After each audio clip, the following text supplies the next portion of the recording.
What we've been studying, we've been talking about the 40 days of love, and today we get to dive into one that I know everyone is going to be excited about because it's called Love is Not Easily Angered. And I know no one here has any problems with anger, so maybe we'll keep this short, I don't know. But that's the thing is that, anger is it's something we all deal with at some point. I mean, because anger is an emotion. And we all have emotions. I mean, unless you're not human, you have emotions. And how you handle the emotions, everyone's different.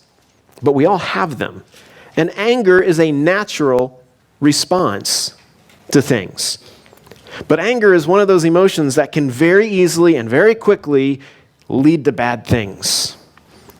And so I think that's why Paul, when he's writing to that church in Corinth, and he's writing to them saying, hey, let me tell you what it means to be, a community of people who love each other. One of the phrases he uses in verse 5 of chapter 13 is, love is not easily angered. And so we got to talk about it. If we're going to talk about the 40 days of love, we got to talk about how love isn't easily angered. Now, I want you to notice, he didn't say it's never angry. Okay? He said it's not easily angered. So I'm not, from the onset, please don't hear me say you shouldn't be angry. That's not Christian. That's not at all what I'm saying. There are lots of times where it's actually good to be angry and to deal with it. I mean, Scripture tells us that God was angry. We have examples in the Gospels of Jesus being angry. I mean, when he, made a whip and drove the buyers and sellers, the merchants out of the temple, he wasn't doing that with joy. He was doing it with anger. And they felt his anger. And so it's okay to be angry. The question is, what do you do with it? And as a person who is trying to be loving, how can we manage our anger so that it becomes an asset in our life? Not something that draws us away from relationships, from our connection with God. So the question that I hope at least I can begin answering for you. I can tell you I will not answer it completely because every one of you has a different aspect of this that you're going to have to deal with. But the key thing is, how do we tame our temper? I'm just going to throw some things out. These are some ideas that I think as we work through this, it will help you understand from God's perspective how we can tame our temper. First thing, we just dive right in. Resolve to manage it. Resolve to manage it. You got to stop saying, "Oh, I just got a hot temper. I just can't control it. Oh, I just blew up again. I got a short fuse. Nothing I can do about it." No, there is something you can do about it. You don't need to let it rule you. It's an emotion. You got to start taking responsibility for what you're doing. You got to stop making excuses about it. Proverbs 29:11 says, "A fool gives full vent to his anger, but a wise man keeps himself under control." A wise man keeps himself under control. See, the thing is, there's nothing out there that can make you mad. You choose to respond with anger and being mad at things. And sometimes it is a natural response. But the question is, how far will it go? Does it rule you? Does it take over everything you do? Or are you able to control it and manage it? That's why I said, the first step here is it's to resolve to manage it. When you resolve to do something, you decide ahead of time to manage it. See, that's why we talk about it now, because as far as I know, I don't think anyone here is extremely angry and boiling over, and so now I'm going to try to tell you how to manage your anger. That's not the time to figure out, oh gosh, I'm really ticked off and I'm about to, pull out a bat and hit somebody. That's not the time to start thinking about how to manage your temper. The time to think about it is right now. Because right now, you can decide ahead of time, this is what I'm going to do to manage my temper when it flares. And it will. I mean, if you're human and you live in this world, if you drive You're going to get mad. Okay? That's life. But are you going to choose now to manage what happens when you get angry? Work on it before it happens. So the first thing we're going to talk about, first thing we're doing is we're going to resolve ahead of time to manage our anger. But then the second thing is we have to remember the cost when our temper flares and our anger controls us and we react overly harshly. You know, when we just go over the top with our anger, we need to remember that there's a cost involved. You're less likely to get angry if you realize there's a cost involved if you allow that anger to just blow up. Can anybody remember a time that you were so angry about something and you responded in uncontrollable anger and it cost you something? A relationship. Money because you broke something. Money because your kids broke something. I don't know. A friendship. It could cost a lot. Because there's a cost involved that we have to understand. When our anger gets out of control, there are natural consequences that happen. And so we have to think about that. And if we begin to think about that ahead of time, it helps temper our temper. It helps us understand, okay, wait a minute. If I let this get out of control, it could cost me. This is why, growing up playing sports and I'm involved in sports, the one thing I love about athletic events, sporting events, is that in the heat of battle, people's character come out. Right? In the heat of the moment, when adrenaline is flowing, everybody's excited, you're all going for the same thing. It's in that moment when you get angry that you can go over the top and cost your team. You can cost all these different things. I've seen it happen where a guy does something and basketball, he commits a foul, he does something and he disagrees with the referee and he says no, but he's so caught up in the moment and he's so angry about the call that he goes further into it and starts arguing and ends up getting a technical or ends up getting kicked out of the game or whatever the case may be. And so there's a cost to this uncontrolled anger. When I was growing up, my Little League baseball coach, I don't know where he got this, but he had all these little quips and sayings that, honestly, I still remember several of them. And I remember him telling us, and you got to remember, 10, 11, 12-year-old boys trying to play baseball, we weren't that great because we were 10 or 11 years old, but he always told us in the midst of the game, he said, listen, don't let one mistake cause two. And I never really understood exactly how deep that was until I got older and realized, oh man, how many times in my life have I let one mistake cause 2 and 3 and 4 and 5?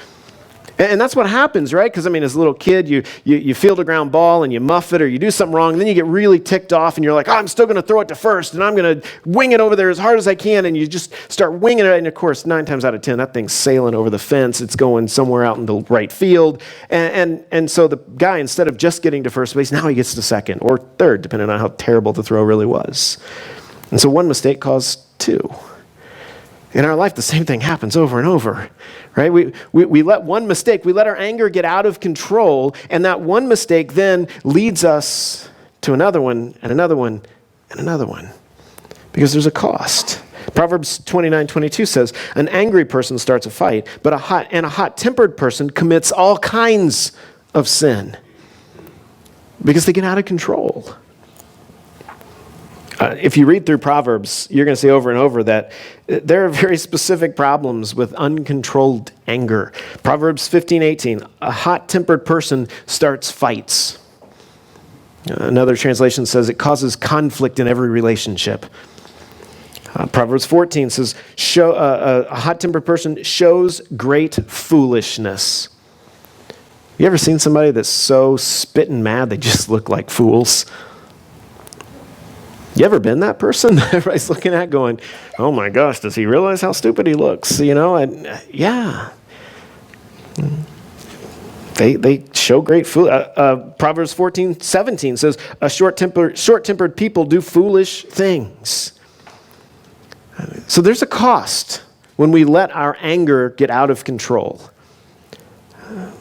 sometimes, let's face it, there's short-term payoffs, right? You blow up and you just light into someone, and it feels good for a while, doesn't it?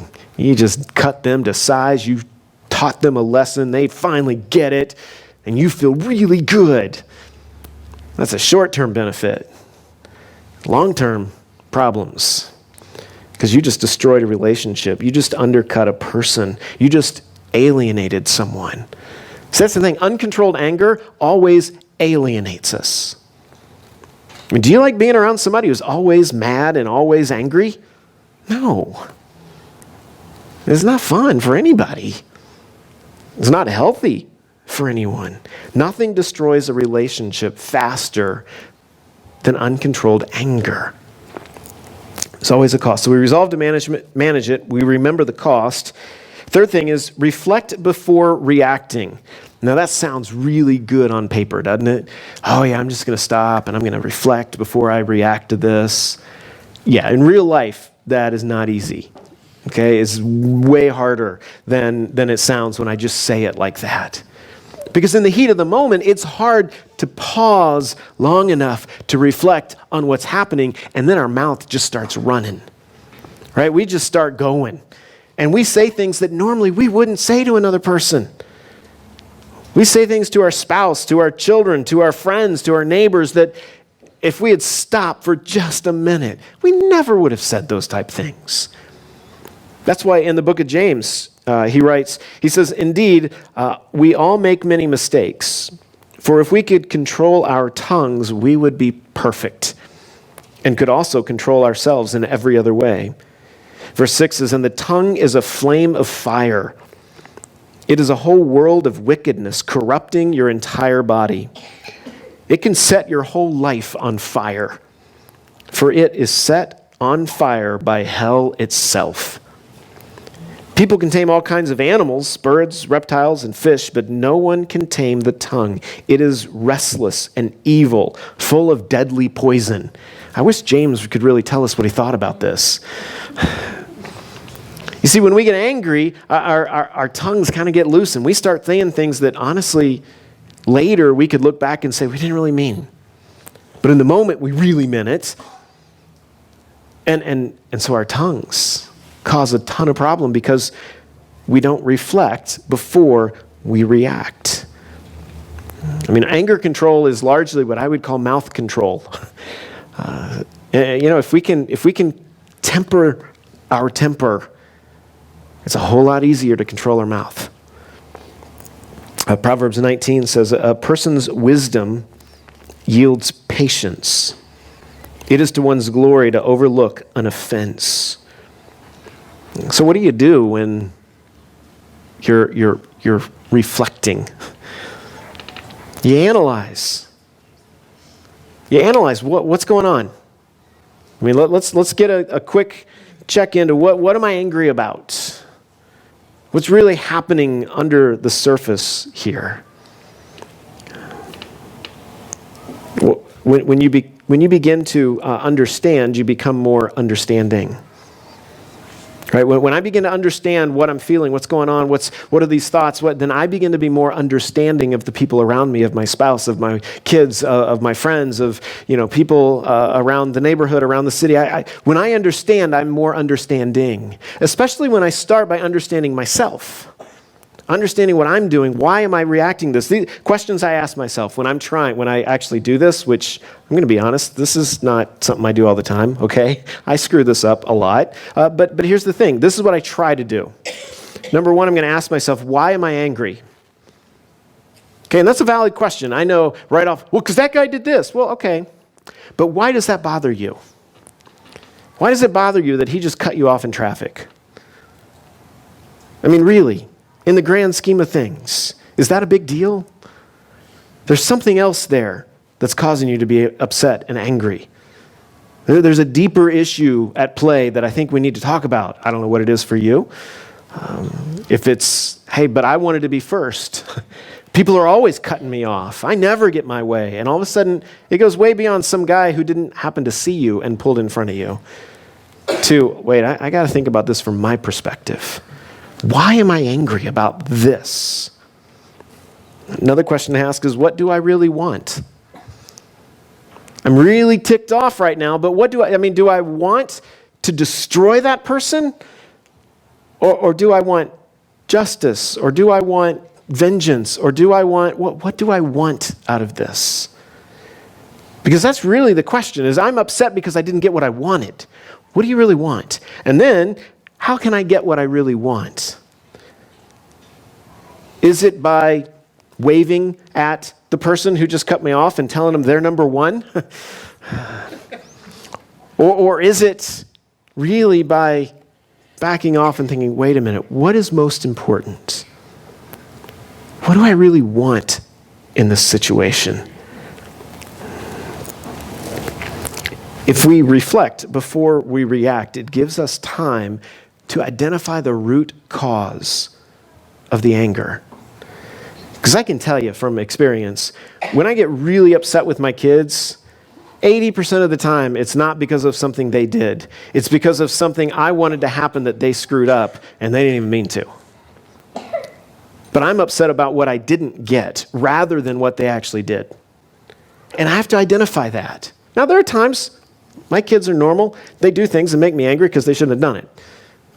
But most of the time, I get upset because of what I wanted that didn't happen. And so I got to think about that.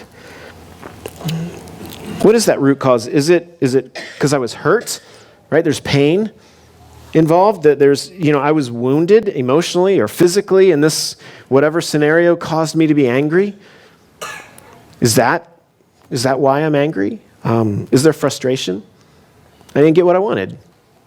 Or what I wanted is being, I'm getting the runaround, or I'm getting this, or there's a problem, or I'm hitting obstacles, and so I'm frustrated. And that's what's causing this emotional response of anger. Is it fear? Right? I'm afraid because I feel threatened in this situation, so I'm angry.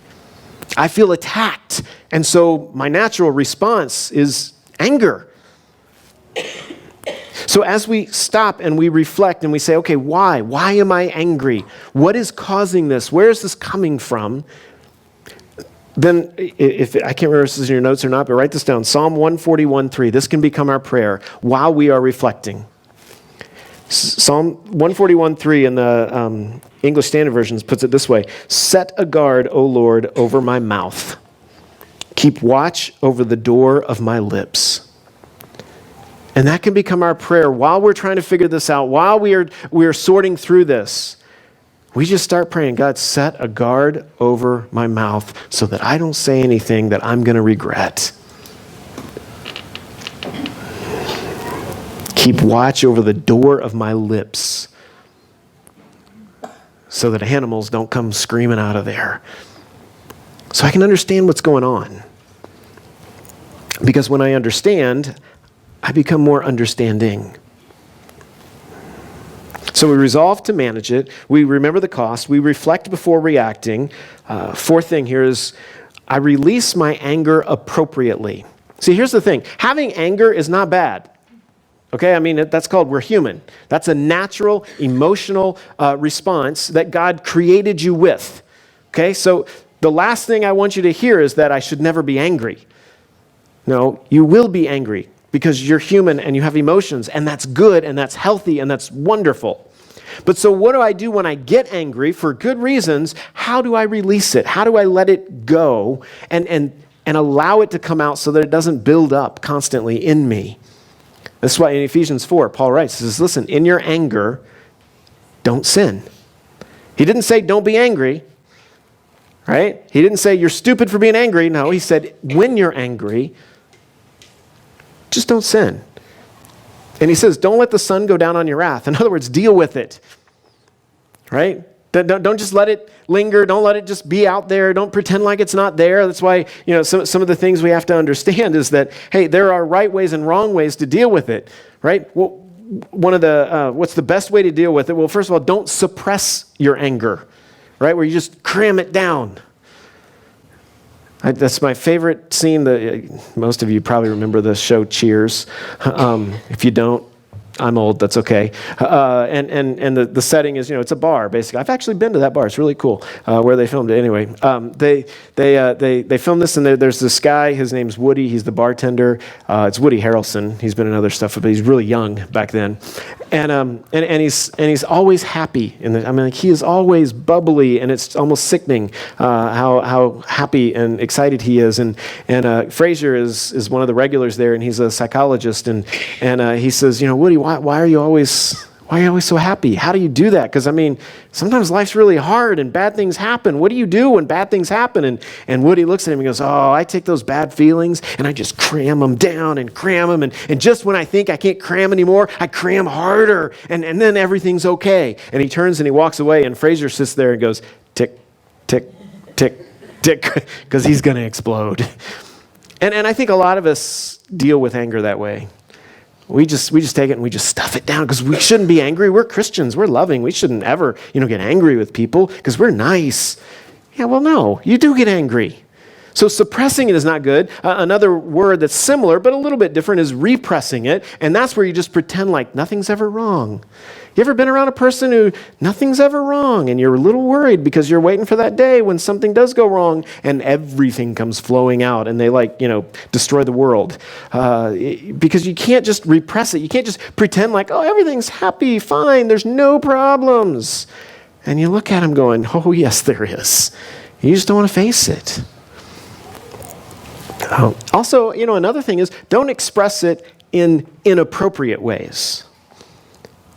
Because, yes, we want to express it, but don't do it in inappropriate. Like, for example, this is pretty plain and simple, but sarcasm is one that I see a lot of people use to express anger. I'm very sarcastic, and I know I use it like a weapon at times. And we have to be careful with that. Because when we express things with sarcasm, number one, you're leaving a lot out there to be interpreted, right? And you're saying things that may or not be understood, and it's not good. Because it's mean-spirited most of the time. Another one is manipulation of people, maybe even passive-aggressive type stuff where you're angry with them, so you kind of mess with them. That's not appropriate ways to deal with it. Especially if they don't even know you're upset with them. That's scary when you're really angry with someone and the way that you're reacting to it and treating them, they don't even know you're angry. That's when it gets scary. Because that's when you're just hiding who you are and you're not relating to them in a healthy way. Of course, the obvious ones would be attacking someone, right? You're angry with them, so you attack them. And this doesn't always come in the way of physical stuff. With social media the way it is, how many times do we attack people on social media, right? We make comments, we leave posts, we post things about people that, it's something about it when you can do it online, you don't feel, you say things about people that if they were standing there, you would never say to their face. If you wouldn't say it to their face, please don't post it. Really, that's attacking. That's gossiping. That's undermining another person. That's anger out of control. And it's wrong. And I would even say in the midst of all this political stuff, same thing. If you wouldn't say this to their face, don't post it. And you can have all the opinions you want, okay? Opinions are like noses. Everybody has one, right? That's fine. Absolutely fine. But let's make sure that we're actually reacting in love, not anger, when we talk about things and we talk about people. Because in this day and age, and I remember growing up, we never had these issues. My parents never had to figure out how to monitor social media, because social media to us was, going outside and hanging out with the friends in the neighborhood and talking to people. Crazy, I know. I'm old. What can I say? Nobody remembers that. That was social media to us. The most we would do is pass a note in class. And so we're in a whole new age right now in the way we do things, the way we interact. And so just understand that. So we got to learn how to deal in love as followers of Christ in the midst of the world we live in. And that means watch what you're doing. So what is the right way? The right way is, quite simply, confess it. And I don't mean confess it like it's a sin. I mean admit that you're angry. First of all, to yourself. All right? You got to say, whoa, I'm really angry right now. And then let the other person know that you're angry.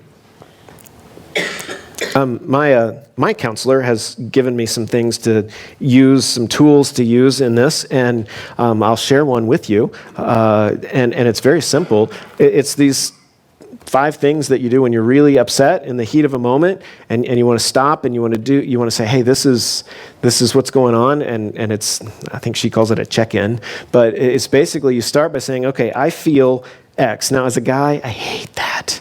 Okay, I just tell you that right now. I don't want to talk about my feelings.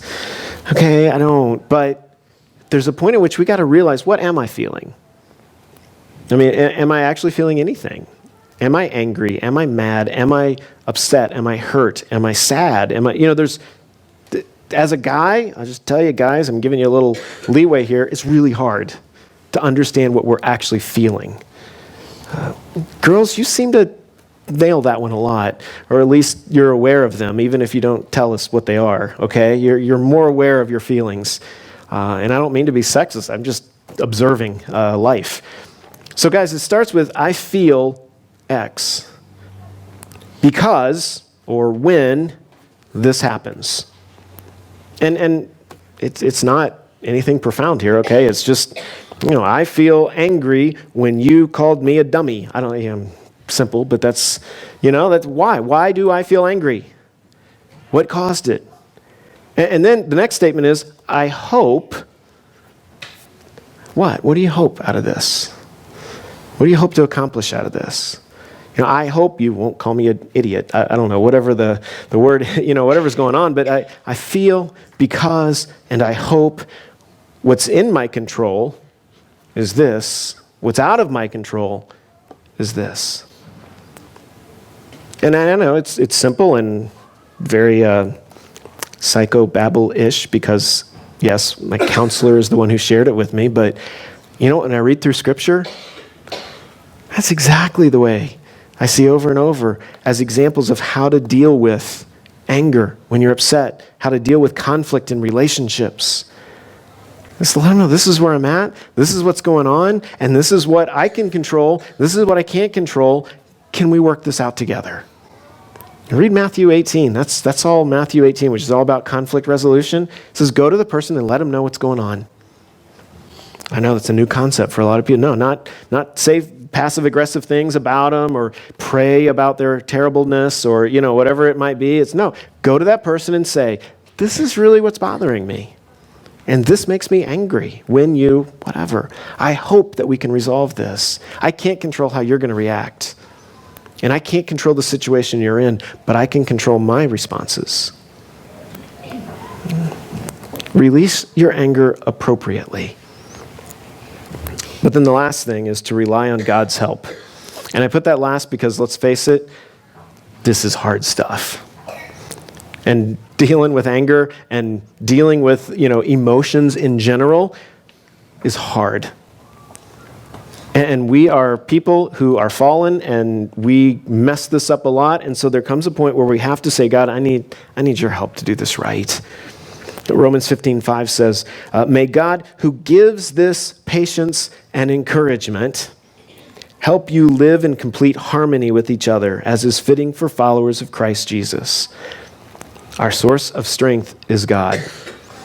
You can't will yourself to control your anger. You can't will yourself to be better. It takes God working in you and through you. And how does he do it? He deals with the root cause of the issue. In Matthew 12, Jesus he's upset with the Pharisees, and he says, you brood of vipers. He didn't hold back. That's about as bad as he could have called them at that point. You brood of vipers, how can you who are evil say anything good? And here's the root cause. He says, for the mouth speaks what the heart is full of. So if you are constantly spewing out vitriol and hatred, let me just tell you, that's an indicator that your heart's full of vitriol and hatred. And that's where the change needs to happen. Controlling the exterior stuff is only the beginning. If you want lasting change, it starts with the heart. The way I've heard it, the way Rick Warren put it, is the heart of the problem is a problem of the heart. And so if we're going to deal with this, if we are going to truly explore what it means to say love is not easily angered, then we have to start with asking God, hey, God, I need you to fix my heart. Because that's the root cause. I need you to change me at a heart level. I mean, if you lived in Flint, Michigan, and there's a problem with the water, you don't want them to just paint the water treatment plants. You want them to fix the problem. Having pretty water treatment plants isn't going to help make the water clean. It's got to be a change inside, and the same thing is true here. You can put on a happy face, but until you fix the source of the issue, it's not going to change. And so my challenge for you this morning as we think about this, as you go throughout the rest of this week and you start thinking, wow, I do get easily angered, it's time to start asking God to change your heart. And that's the great thing about God, okay? Not the only great thing, but one of the really great things about God is He's in the heart-changing business. And He says, I just want to give you a new heart. I want to help you know who you are, and I want to help you become the best you that I created you to be. But it starts by saying, God, I'm going to submit my heart to you so that you can take it and change it and mold it. And so this morning, as we close up and as we, think about the rest of this week, where's your heart? Is it time to ask God to come do something about your heart? I mean, is today the day that you need to really just reflect for a while and say, God, I need a new heart. No more counseling is going to help. No more, friends, no more life group therapy sessions, no more, none of that's going to help right now. I need a new heart. And then we can use all those other things to build up where I need to be. Where's the heart? And are you willing to hand that heart over to God and ask Him for a new one?